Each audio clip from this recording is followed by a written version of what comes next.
Welcome, everybody, to this episode of Semi-Sages of the Pages. Yay! Thank you all so much for joining us this evening or night or morning or whatever time it is for you right now. It could be afternoon. Who knows? Who knows? Well, hopefully you know because you are you.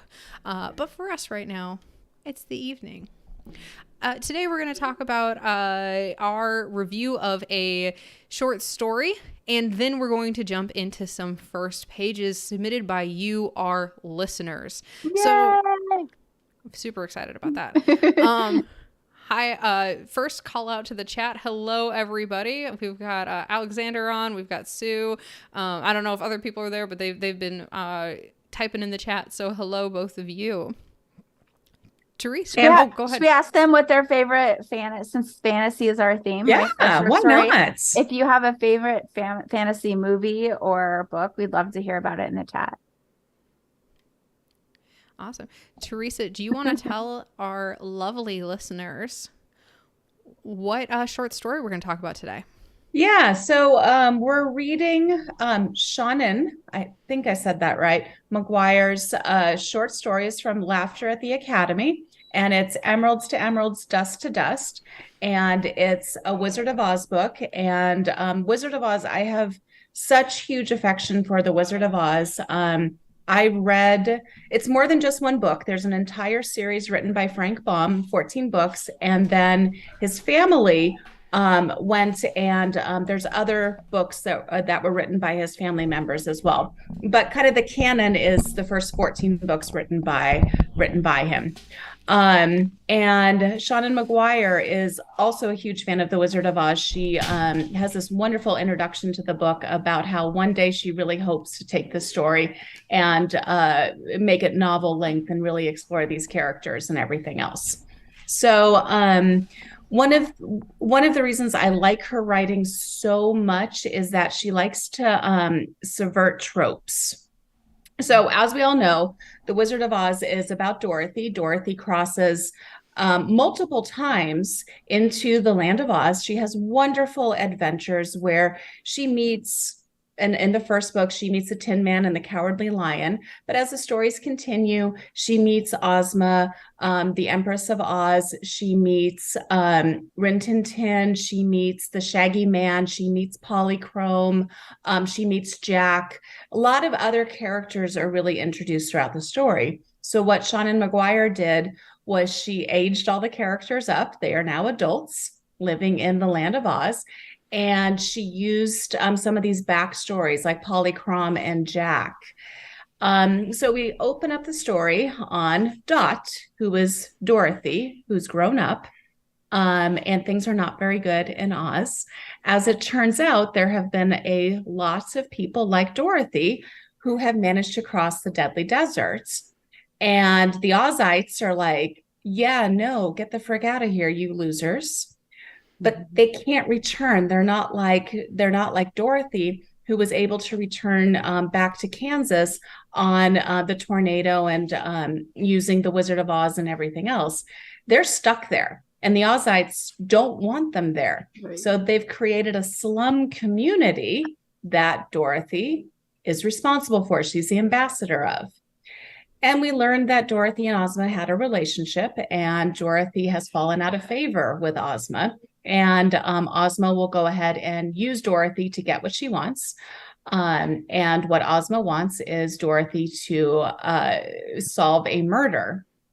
So the story continues with with Dorothy, Dot going into the slums to solve this mystery. We'll learn more about the Munchkins and also about a drug that has entered into their world using the sand of the deadly desert. So it really is, the murder part of it is not a huge part of the story. It's more about the exploration of the dark side of Oz. So that sound good? Like, is that a good summary? Yeah. Yeah, that's really good. I like how she has a dual character too. Like you said, she's in charge of the slum and she's the Wicked Witch of the West, right? Yeah. So she assumes, talking about subverting tropes, our heroine assumes the villain position. And when she goes in to like solve the murder, she has to go into like the downtown slum area. And she's talking about how they hate Ozma, but the only one they hate more than Ozma is her. Yeah. Right. And she like fully embraces it. So you begin reading and you're like, oh, she's the hero. She's the hero. And then you get to this part of the turn as she's moving from her, first location, which is her home, into the slum area. And you realize, oh, maybe she's not the heroine, and heroin, because it's the drug thing too. But then she ends up solving this mystery, and so I thought that was really interesting.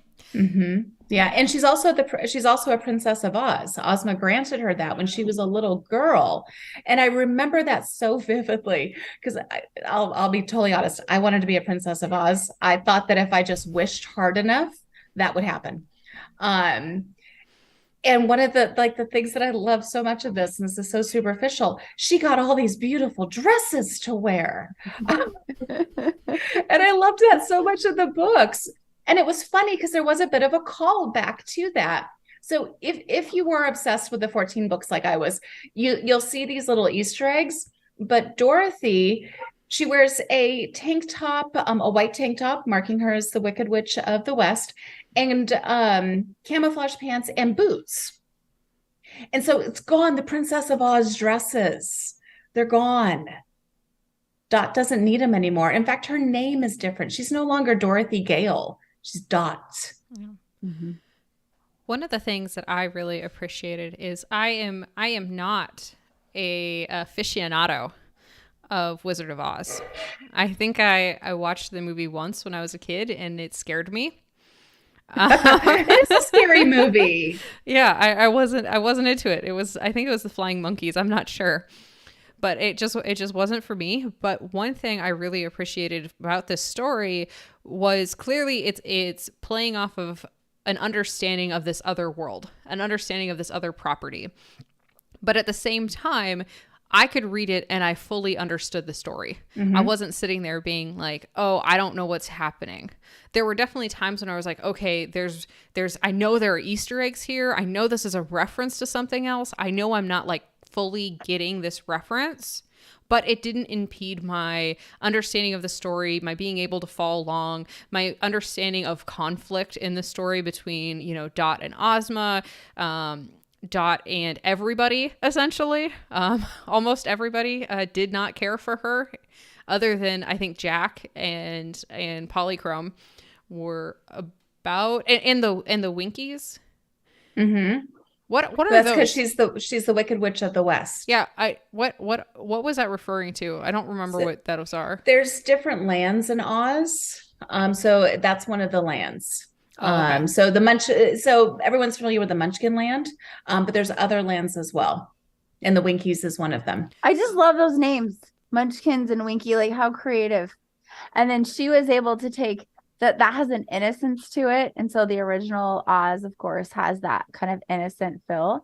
And then she's like wearing camo, and she's got an edge to her, and her girlfriend has disappeared, and so she's doing all of this like because her girlfriend comes with certain bad weather, and the whole thing starts with this stakes for her about she's doing this so she can get her girlfriend back, which I think is very interesting, that it's a very personal, almost selfish motive. Oh yeah, well, and Ozma was the one that took her away.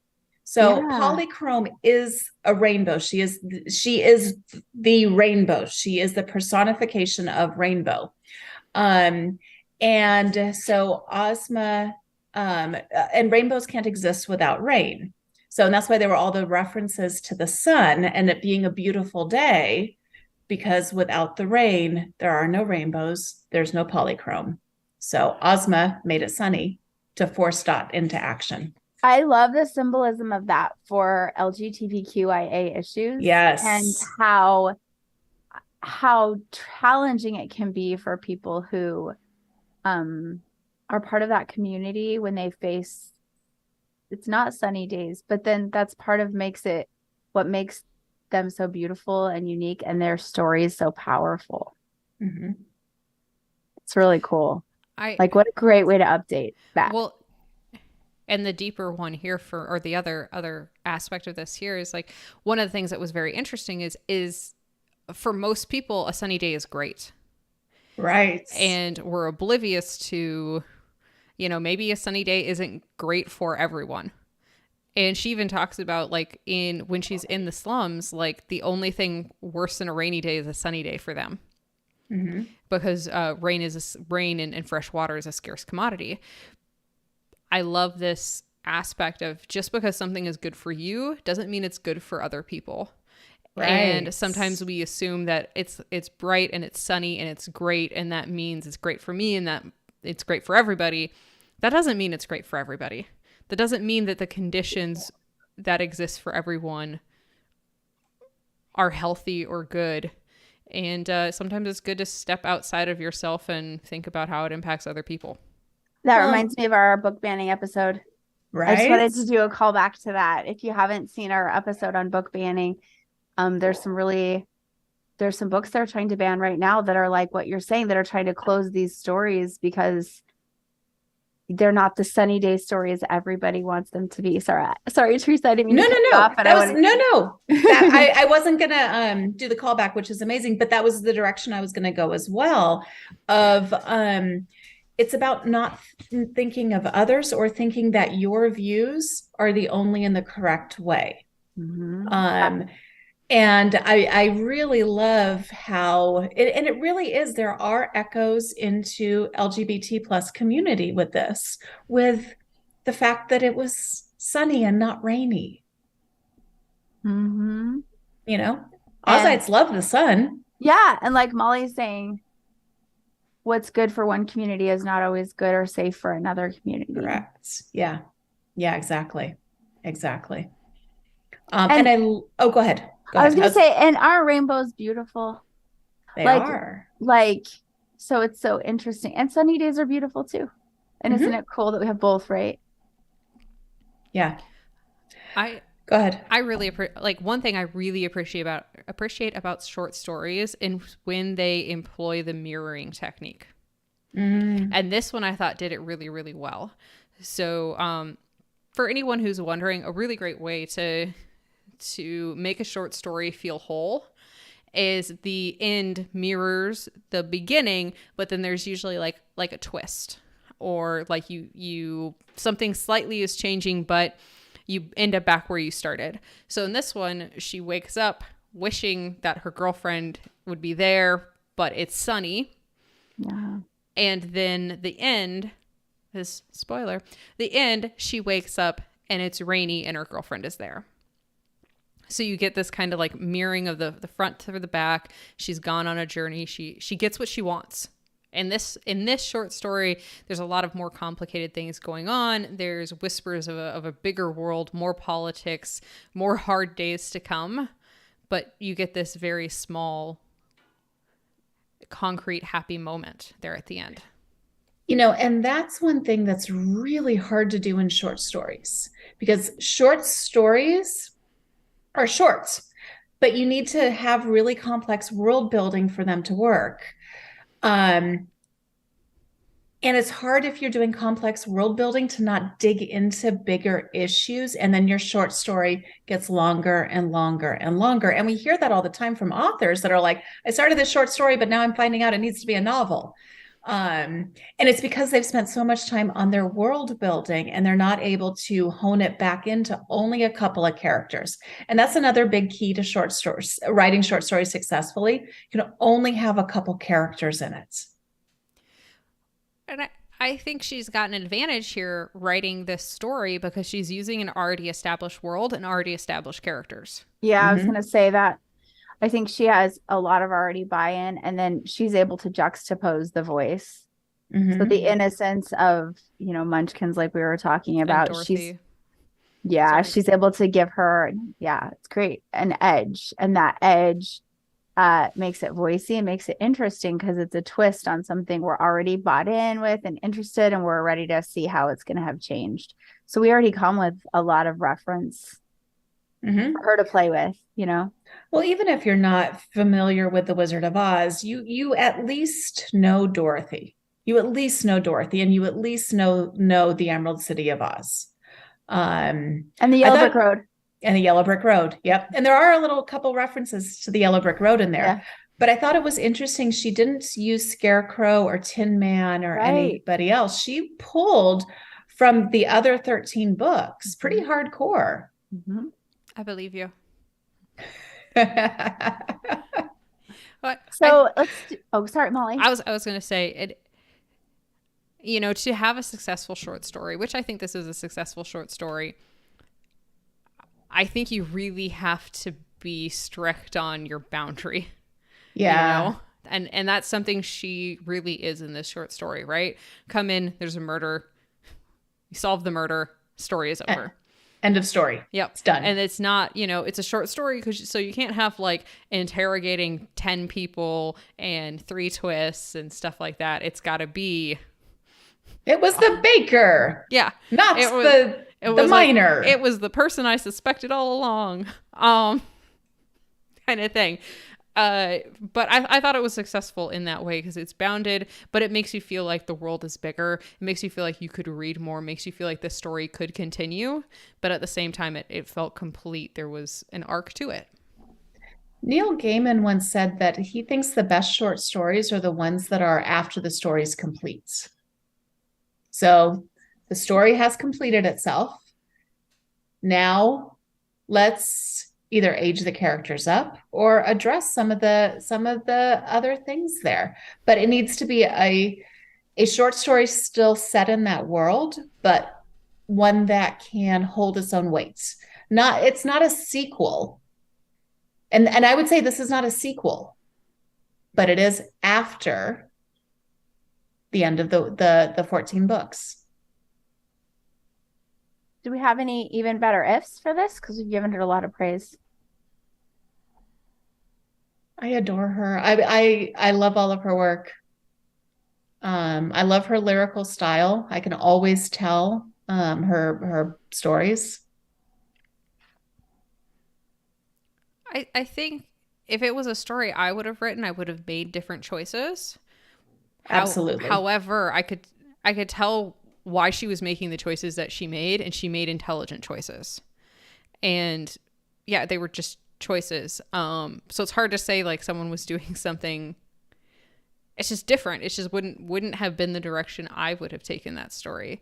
For me, maybe the only better if I can talk today. I promise everybody.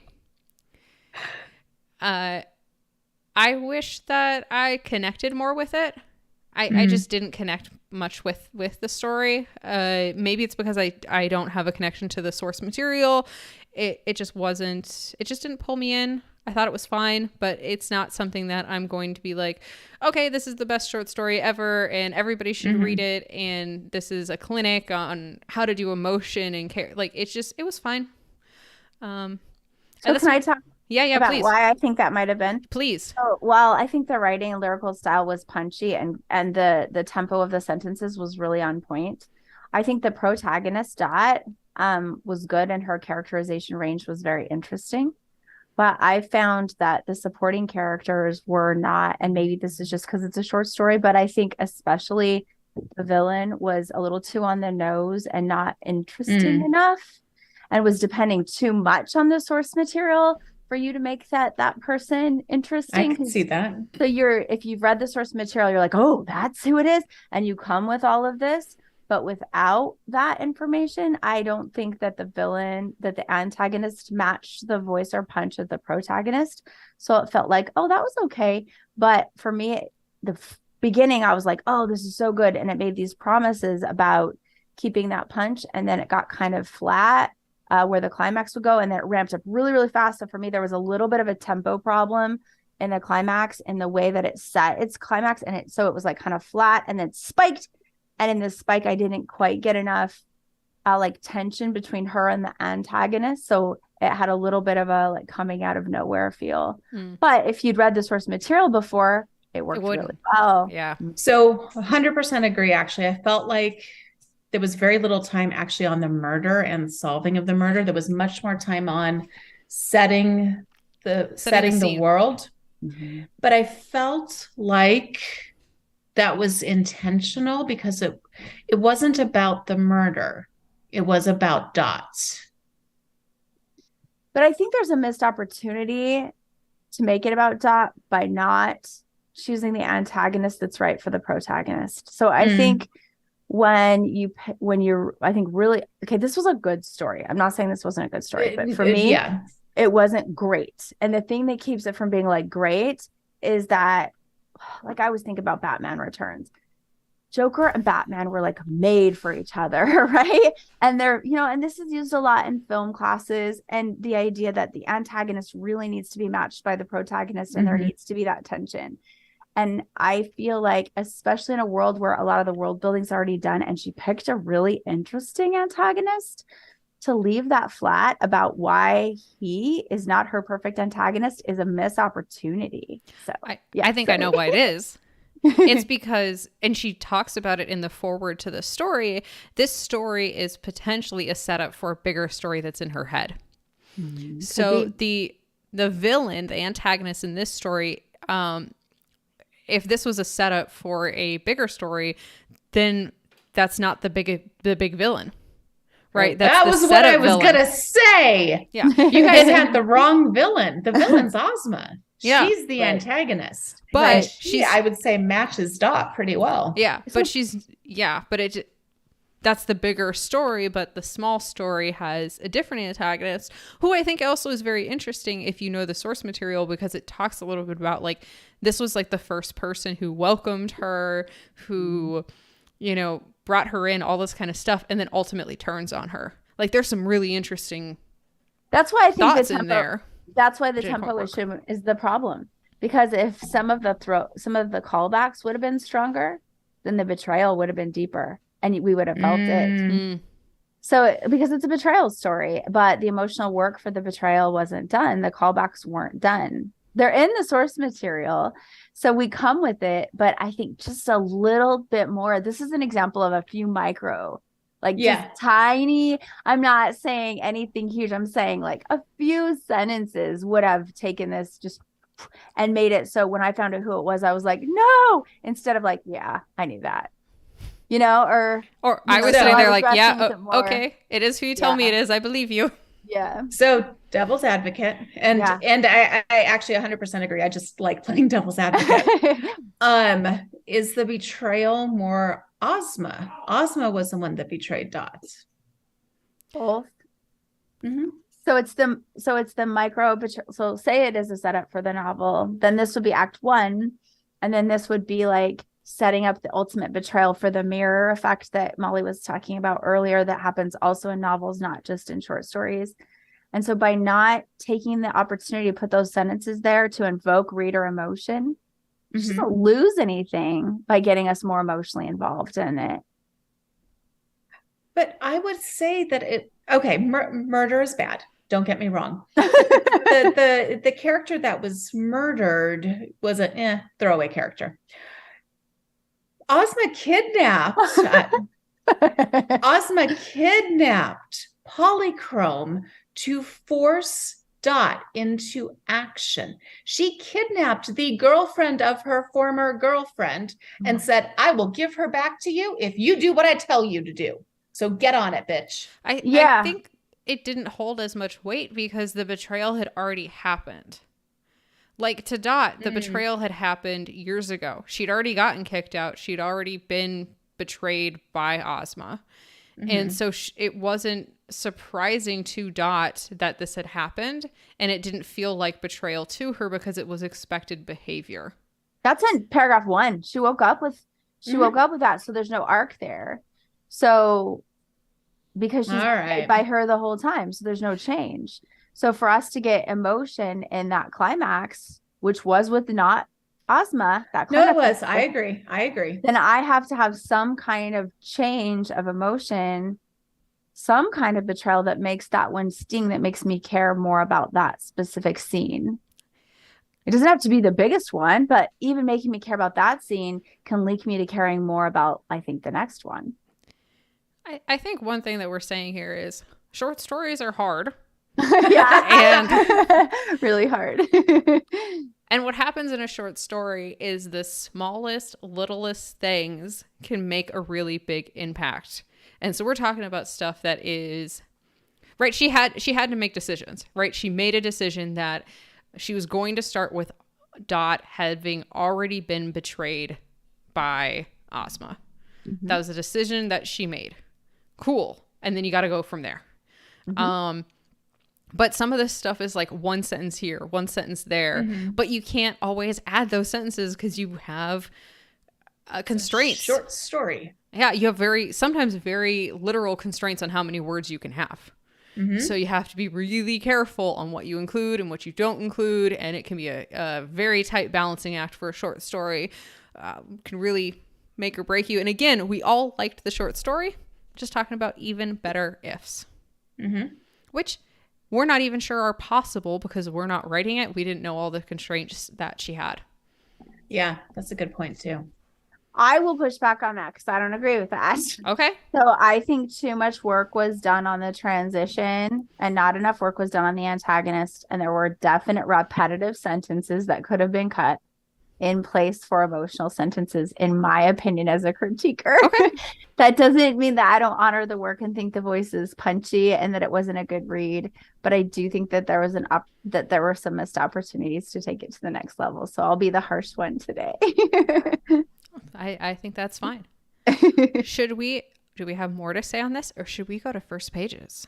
I think it's perfect time to head over to first pages. And I apologize. My dog was up here and my cat just chased him down the stairs. So adventures of Teresa. It really was adventurous. There was some hissing involved, a little bit of growling. That's a good climax. I did want to highlight one person in the chat talked about, I can't believe I didn't know there were 14 books within the Oz series. I also didn't know that, and I just found out. I try to keep my surprise under wraps, but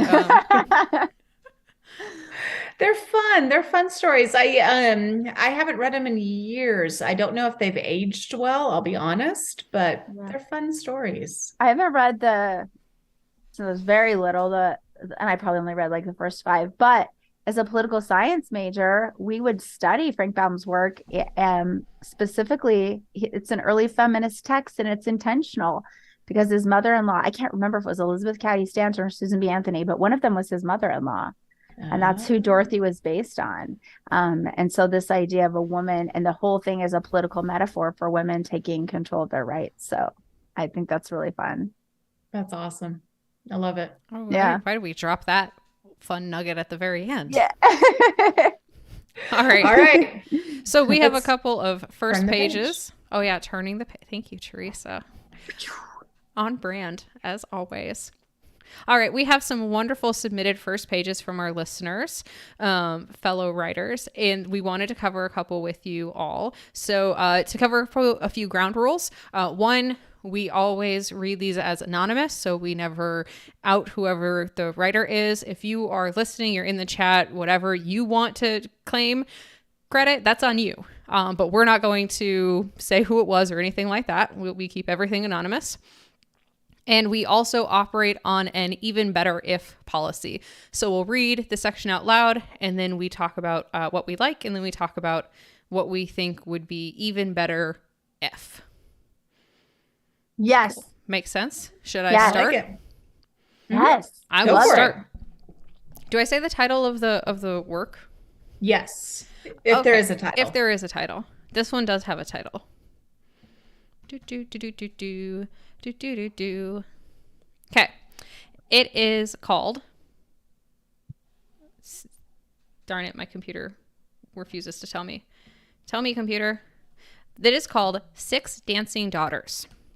Ooh, I like that title. A bang from a rod rang out, followed by the tinkling of broken glass. Teddy and I bolted apart. A woman screamed, high-pitched and long. Teddy pulled his rod from a jacket pocket, pressing the button to arm it. It pulsed yellow, then green. I froze, waiting, listening in the moonlit garden. There were mutters, muted yelling, then 3 more bangs. Teddy hugged me to him, the green light from his rod making him look alien and sickly. I have to go in, I said, pulling away when there were no more shots. They're going to be looking for me. My voice didn't even tremble. This wasn't the first shooting at one of Daddy's parties. I have to check on my sisters.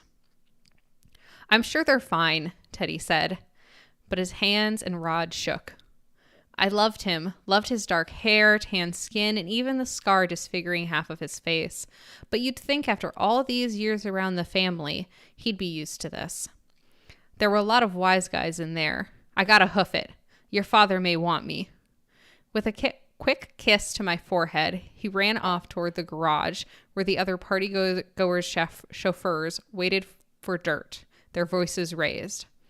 I ran in the opposite direction, down the pebble path lit by the blue electric lights designed by the professor especially for our gardens, and through the library's glass doors. Fern, who was less than a year younger than me, waited outside the ballroom, her face turned away. There wasn't any blood on her old-fashioned beige dress, which was a good sign. Someone had closed the double doors to the ballroom, and I couldn't see in. Wow, I'd love to read more of this. Can I go first? Yes. Okay. So I love that it started with sound. I thought that was really good. One of my favorite lines I've ever read in anything was in this. What was it? It wasn't the first shot. I'd had at one of Daddy's parties or something like that. I think it wasn't the first shooting. Wasn't the first shooting at one of Daddy's parties. Okay, that's like really, really powerful. I wish it was a little earlier, just a little bit earlier, because it's so good.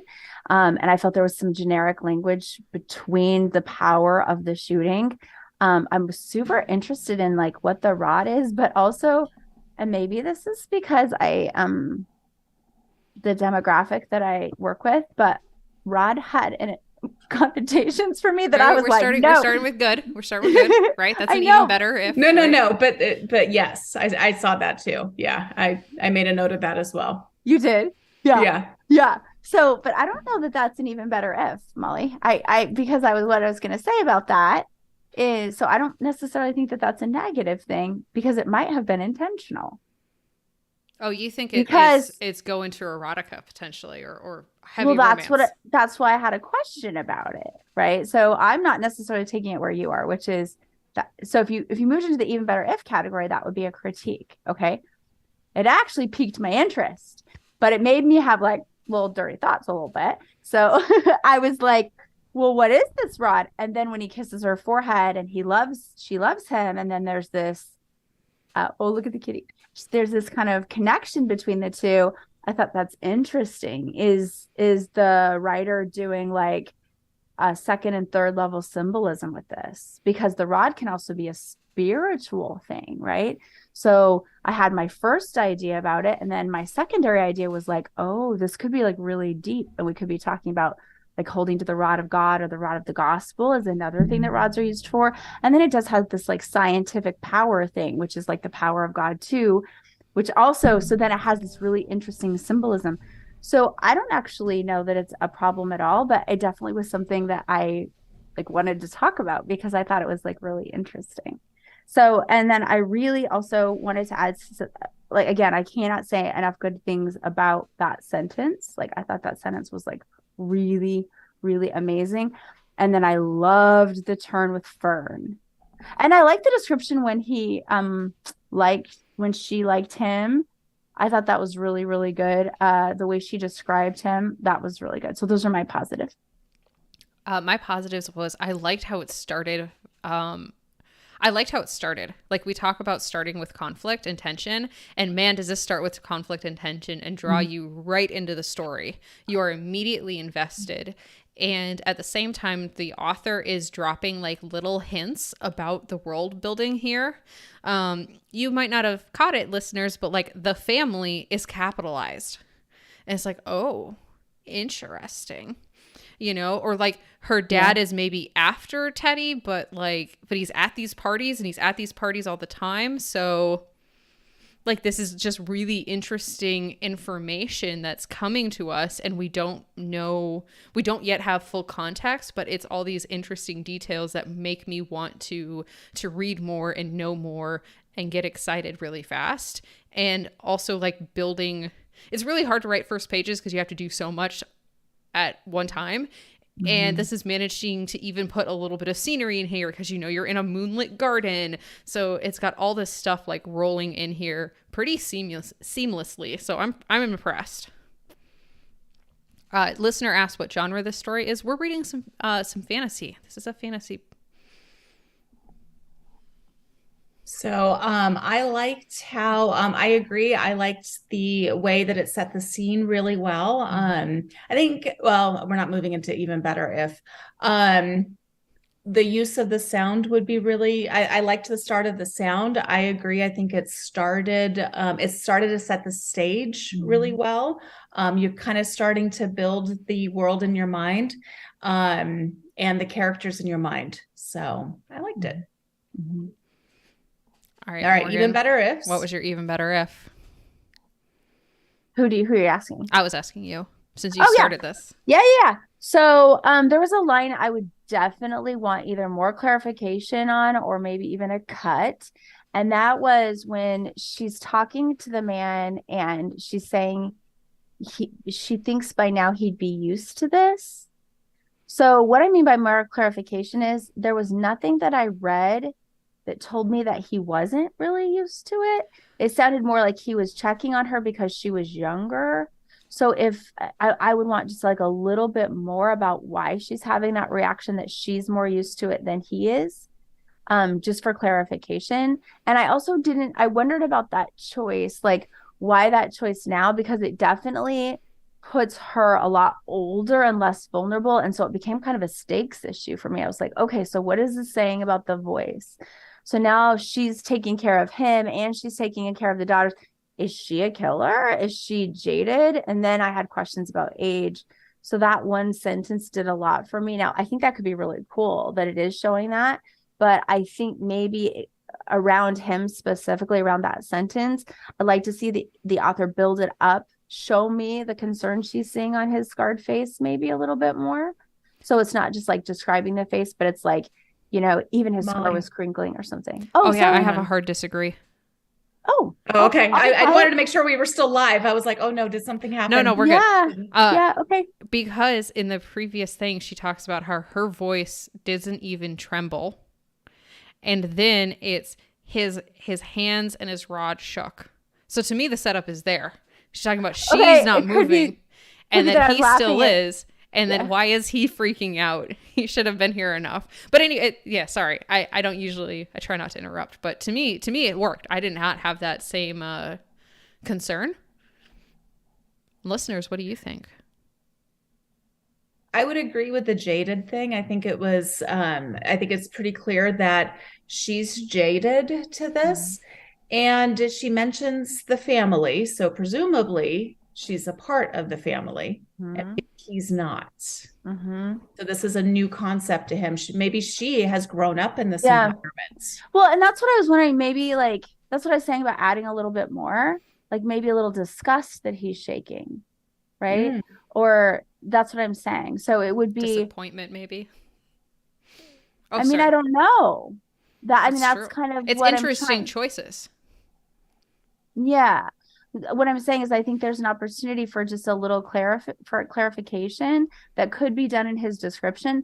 Okay, so it's really well written, right? And there's description, but you could take it so it's just a little bit. So his description isn't maybe his hands and his rod shaking, which we can see why I might have laughed at that, right? But maybe it shows his face too, or is like intertwined. Sure. right with it, right? Well, I told you I'm immature, right? I'm gonna be that person. So maybe the author's just like, oh, ignore her. And that's great. You don't have to listen to anything that I say. But I just thought it's helpful sometimes to hear people's processing, because it might help you, like, oh yeah, all I have to do is tweak this sentence and I can get a little bit more jadedness and really show this in a powerful way. And I think my suggestion would be a very tiny tweak of like order, and then his description, and then some kind of reaction from her, either disappointment or that maternalism or disgust. I think there's 3 choices. For me, that's a good point. For me, I had 2 even better ifs. One, I'm gonna say it. I could not handle the word rod. Maybe it's because I'm a small child, but it was too hard for me. It was too distracting. That was the only thing. And I get like the author is probably going for like doesn't want to have gun and maybe doesn't want to use the word wand. I'm not sure, but this just didn't feel like the right word to me. I felt like it was sci-fi. I mean, I don't know, but I feel like it was sci-fi. Again, I don't have a problem with the word rod, but going back to the sentence you picked out, I might not be shaking it. Good point. My other maybe even better if was I had to read this out loud, and there were times where it was just difficult to physically read. Just some tongue twisters in there, ways that the sentences were paced, a lot of, especially in the beginning, a lot of commas, a lot of making it seem like there were all these like pauses that go, the flow of the sentences were I waited, or I froze, waiting, listening, in the moonlit garden, so just like some of that kind of small things, which are really hard to notice unless you read them out loud, and I sometimes trip over words, so that's just something to think about. Well, and that's always good advice. You should always read your stuff aloud, because you'll find like pauses that you're like, well, I don't mean to put a pause there, or vice versa. Or for me, I can always, when I read stuff aloud, I can see that repetitious words much easier when I'm like, oh my God, I've said this word 3 times in 15 seconds. So, and for me, I would agree with the rod. I think it needs tightening. I think just a couple trims on kind of the word, some of the words. I agree. I think it was a little bit wordy in places. I think eliminate some of the commas, eliminate some of the extraneous words, tighten it up. And there's something there. Oh yeah. I'm very interested in her relationship with the scarred-faced man. I'm very interested in her relationship with Fern. I care about her already, which I like that they didn't make the choice to make her too grown up and jaded, because she's caretaker-ish, but she's also living through things. And I like that because I feel like it's approachable and welcoming. Like, I like this protagonist. I think the author did a great job in a first page here in making you want to turn the next page.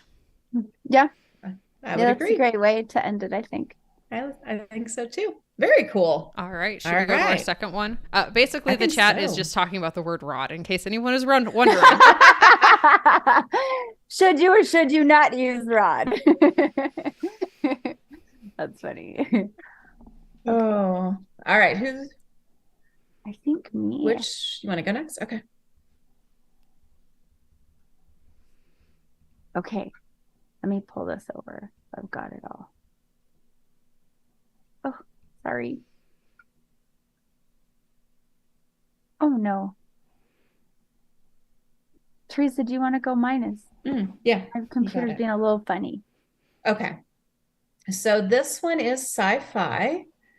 This one is, the title of the work is I Didn't Know You'd Be Insane. He was starting high school outside of Chicago, Illinois. The year was 21-23. Today is his school's career day. That one day out of the year where school gets to put the parents on display and showcase their talents. Like a carnival menagerie, but for humans instead.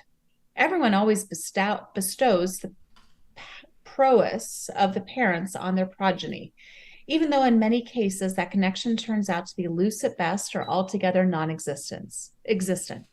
For instance, the class bully's father was a business consultant, and the kid with the lowest grades father was an engineer. His parents was a different matter altogether. Thinking back to him and his mother's life together, they had moved around quite a bit during his elementary school years. His mother was born and raised in rural Missouri. Randomly, at least it seemed randomly to him at the time, his mother would pick up and move them from Missouri to Illinois, then Illinois to Missouri. She'd done this for years, sometimes in the middle of the school year, sometimes during the summer, almost seemingly on a whim. Now that he thought about it, though, now that he understood her ailments better, perhaps there'd been something that set her off each time. When they lived in Missouri, it was always alone. But when they were in Chicago, they almost always lived with a stepdad, even if that isn't where they started. They almost ended up back with Matt. His stepfather had been the only consistent male role in his life since he was 3 years old.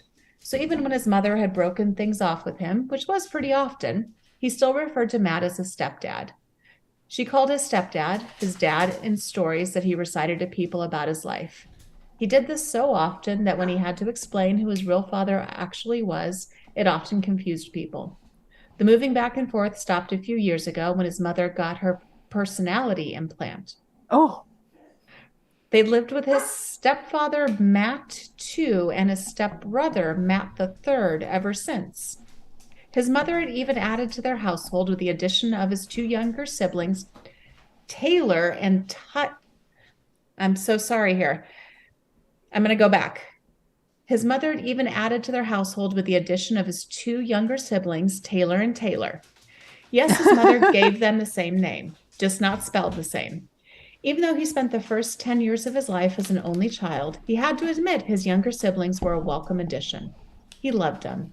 Each of them reminded him of himself in their own ways. He called one his logic and one his heart. People often thought they were twins because of their names, but they were 2 years apart. His mother was always consistent, and their names were pronounced the same way, but he had taken to pronouncing Taylor's name with an A sound and Taylor's name with an I sound. There was too much confusion in their household as it was, and re-enunciating his siblings' odd names seemed to cut down on that chaos just a little. Even though his mother did not approve of his enunciation, his siblings and stepdad pronounced their names that way too. His mother often cut eyes at him when their names were called. It made him smile. It had become a running gag in the house. It amused him.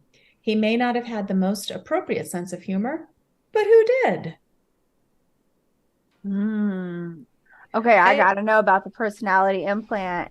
I would invite you guys, if you guys get a second, Morgan and Molly, to pull this up and to read it. That's why I was like weirdly like looking. There's a lot of little, there's a lot of little things in this one that don't translate to reading it, but it's interesting seeing it. Like Taylor and Tyler. I don't know how you pronounce it. Their names are spelled differently. Yes, but it's Taylor and Taylor, except the author goes into this really fascinating thing of Taylor's name with an I, and would it be Tyler? Tyler's name. Well, the first one's spelled Taylor, and the second one's pronounced like a tailor, like you get your suit tailored, like Tailor. Well, sort of like you get a tailor. So it's just interesting details. There's a lot going on in this one. Mm-hmm. Yeah. Holy moly. But some good themes, like intelligent kids being moved around, dealing with personality disorders. I like it's set in the future, and yet it's dealing with like gritty, realistic things that people go through now that we can relate to. I think that's really nice. Sci-fi. Adding on family members when people aren't feeling good, and that's a common trope. I forget what book I was reading. I was reading a book, and somebody's we're going to be talking about it. But somebody's brother died, and mom got pregnant almost immediately, and that caused a lot of drama in the family. I think for me, my critique, so my what I like and my even better if are the same thing in this one. And that is there's a lot. Yes. There's I a would agree. lot That's all at once. And it's very interesting and it dives very deeply. And I want to know more, certainly. But for me personally, it was just like a little too much all at once. And I know that there are different styles where that works and where that is a choice. I don't as much see that style in a lot of sci-fi stuff. However, I don't think it's a wrong style. So I'm a little... There's no such thing as wrong style. So what I like about it is it's like starting with because I want to start on the positive, like you were saying before with the other one. I think we need to be consistent. Yeah. Some things I really like about this is that it is sci-fi, but it builds the character and the world so relatable that then when the world building comes in, it feels really interesting and authentic, which I like. But what I think is really working is there's a lot here. The characters are well developed. There's motives for why things are going on. The relationships are clear. Like it's clear that mom has got some issues and she's passing that on to the kids and she's projecting a lot of things from her old personality and new personality that's coming out through this character and the way they're seeing the world. And that I think is really positive and it's on the page. I agree. I think that's really well done. I would be fascinated to know if so there's a lot of stream of consciousness in here, a lot. And that's why we're feeling like the story is a lot. Like the whole carnival menagerie thing, I'm like, oh, so wait, the parents are on display? Right. I want to know more.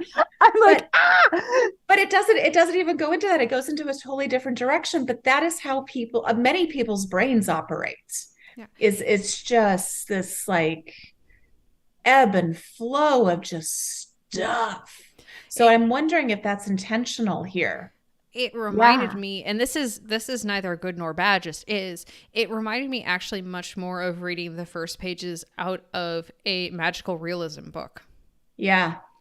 So we read some magical realism, and it honestly fits with that style pretty well. So I'm not sure what happens in this story or anything like I said, this is neither a good or bad or anything. It just is, right? Yeah. It fits with that style on that kind of training. You start one place and then you're going somewhere else. Yeah. So I think if it's a deliberate choice, I think that's interesting. But maybe even better if breaking it down a little bit so that maybe there's not so much for us to digest, I think would be really helpful. So where I would start would be my advice would be to look at the emotional beats of the piece. So I would just do a complete edit for how do you want the reader to feel. So we're looking just mostly at mood of reader and trying to like, okay, I want my reader to feel this way, confused here and awe here, sympathy here. Like, so that because I feel like it's taking us through our emotional beats really fast. And sometimes I'm not exactly sure how I'm supposed to feel. And because there's so much, condensed in there, I think it doesn't give me quite enough time to process it. And so I think just going through and doing like an emotional beat sheet would really create, I think, some intrigue into what's going on here. So that would be maybe something you could try for me. I would agree with that too. I think it definitely needs some focusing. Even if it's stream of consciousness, I think a little bit of focusing would help with this. And I think the other thing too that I saw as I was reading it, punctuation's an issue with this one, unless it's a very unique punctuation style. So unless that is intentional, and I'd love to know why. That means there's something really intense about this character going on. But if the punctuation is not intentional, it needs a punctuation cleanup. So maybe if the writer's comfortable reaching out to us or talking in the chat, or we'd love, if that's something you're interested in, we love to like learn more about that choice. Teresa, what would you say for focus? Like, what would be a way, or Molly, what do you think? What would be a way to help? Like, let's say, because sometimes I do this as a writer, I've got this stream of consciousness. You're like, Morgan, focus. Like, what would you tell me? How? Like, what if I'm like, oh, I think it makes sense. I think it's focused. How would you tell me to do that better? I would ask, what is the priority of, it's kind of going back to the emotional beats, but what is the priority of the story? Why are we sharing this information now?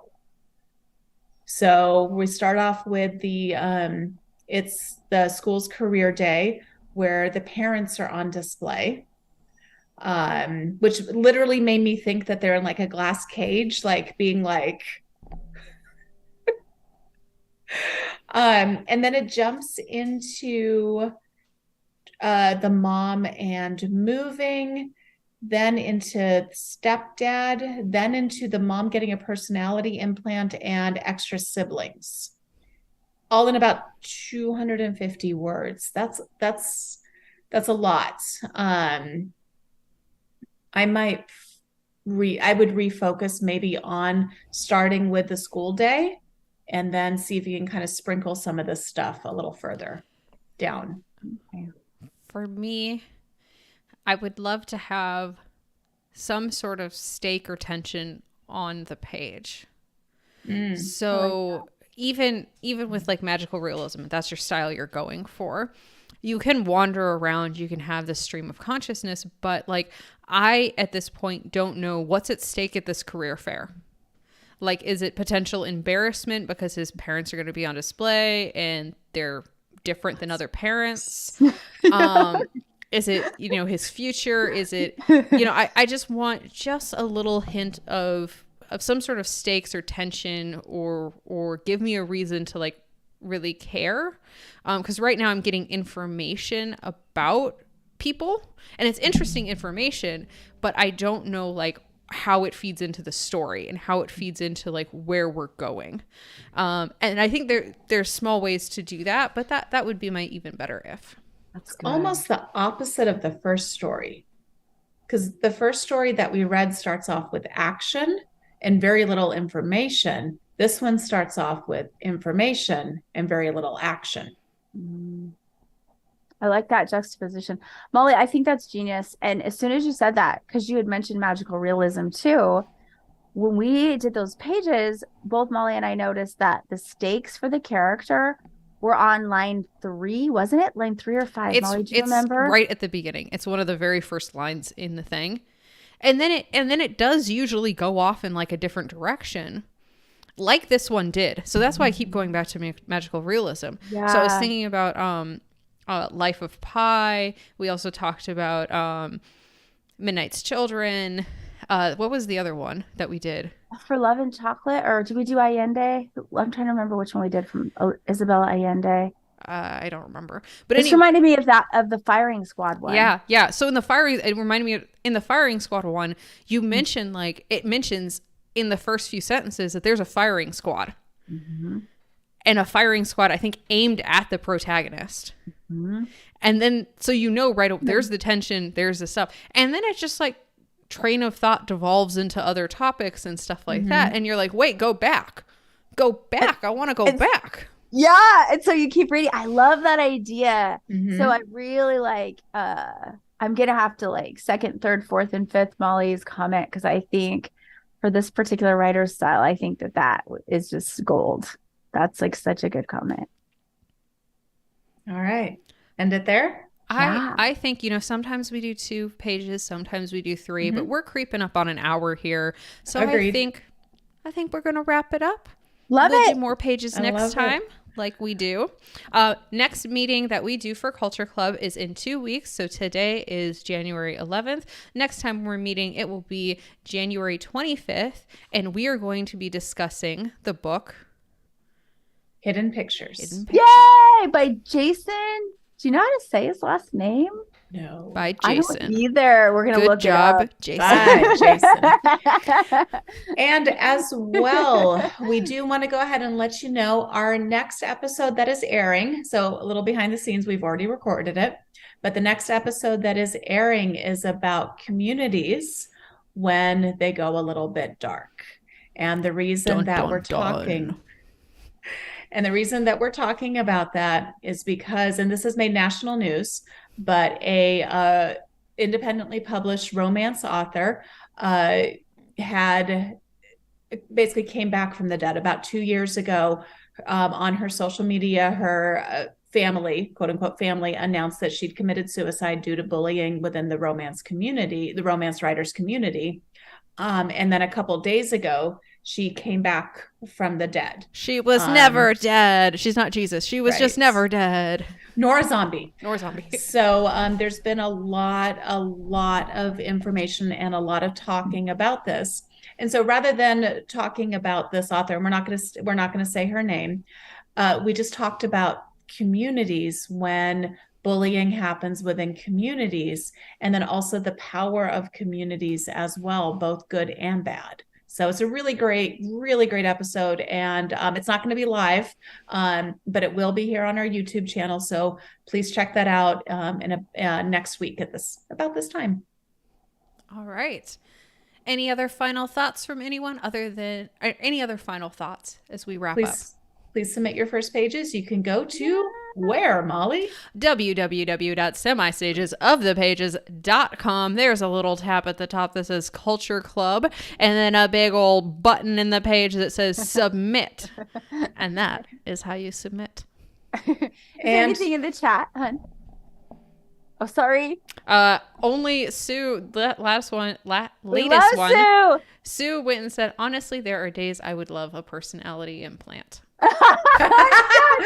Me too. This is why we check the chat, because Sue, hello, we love you. That's amazing. I want a personality. Where do I put? Can I change them?